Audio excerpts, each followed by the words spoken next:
Hello, my name is Dr. Jeanine Cordoba, and I'm the clinical director over here at Sage Neuroscience Center. I wanted to take a few minutes and talk to you about eye movement desensitization reprocessing, or commonly known as EMDR, and to answer a few of the most common questions that people have about EMDR. I also wanted to let people know we have 4 certified EMDR specialists here at Sage, and also have some individuals who do the process called Flash, which is a very brief type of EMDR.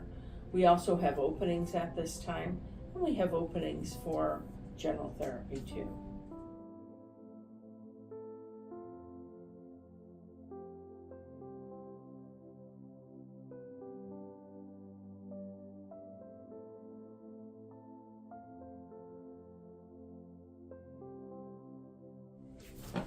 EMDR, the letters of EMDR stand for eye movement desensitization reprocessing.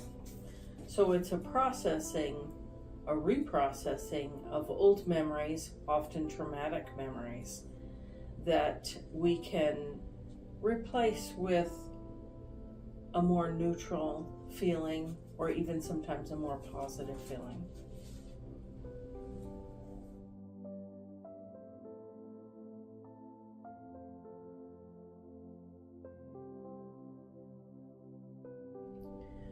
Back in the 1980s, Dr. Francine Shapiro began to realize when she was walking one time in the woods and using eye movement and letting her eyes go back and forth and concentrating on problems that she had at the time, that she felt better after doing eye movement and letting herself think about whatever was concerning her at the time, and how she could problem solve things that were going on in her life.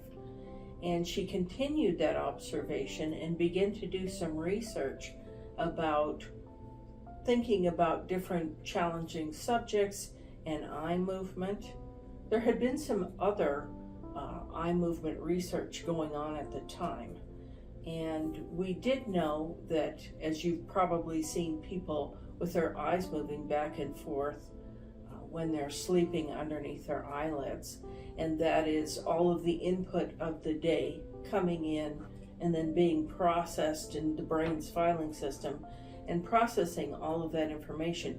We knew that part, but Dr. Shapiro began to think, if that's the way that information goes in through the eye movement, can it also be brought forward too and reprocessed in a more neutral and palatable way?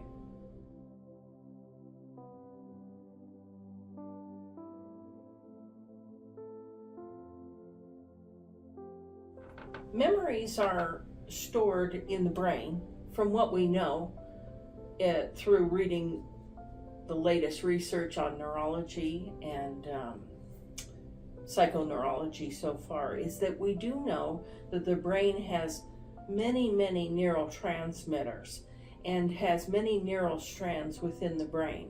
We believed that memories are stored in these pockets, if you will, along the line of certain neurotransmitters. And sometimes they are called twitches, the little pockets in between neural strands. And they believe that memories are stored in there, and also perhaps filed even like under subject matter, if you will, like that one neural strand may have dad memories and another one have mom memories and another one have car accident memories. And sometimes in doing EMDR, we can access certain subjects, like say a car accident, for example, and then with other car accidents or similar kinds of incidents will often come up during the process of EMDR, and so that we can process those reprocess those memories too.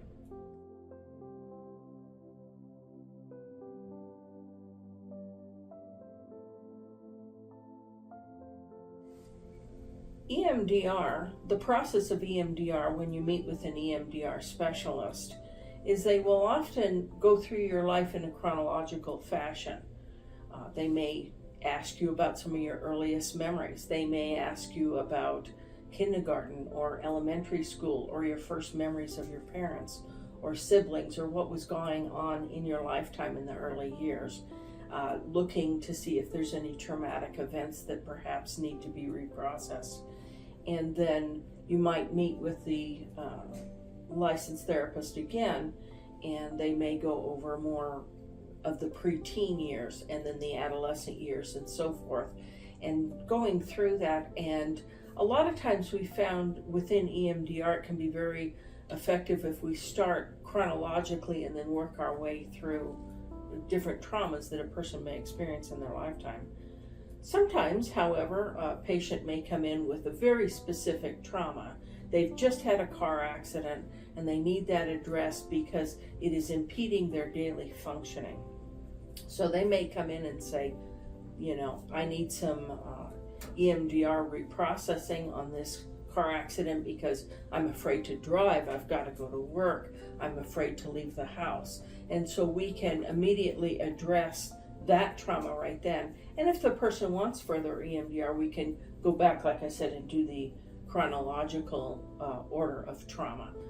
Sometimes I've noticed when doing EMDR with individuals and going chronologically, things come up that they have somehow stored away and need reprocessing, and we just sort of stumble across it and it opens that up, and it's just a wonderful opportunity to have some clarity and reprocess those types of trauma.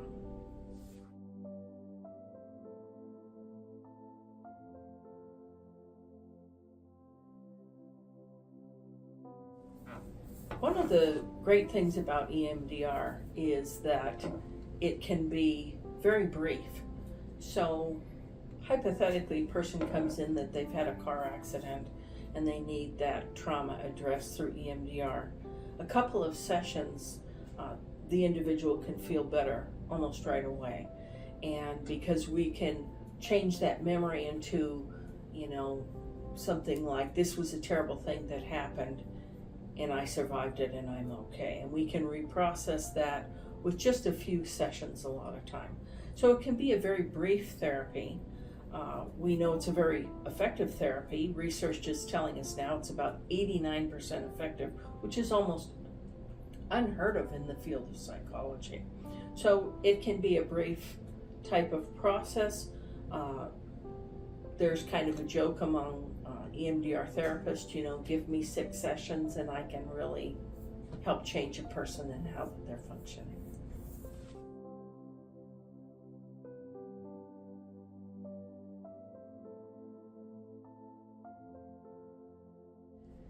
Many populations can have success with EMDR.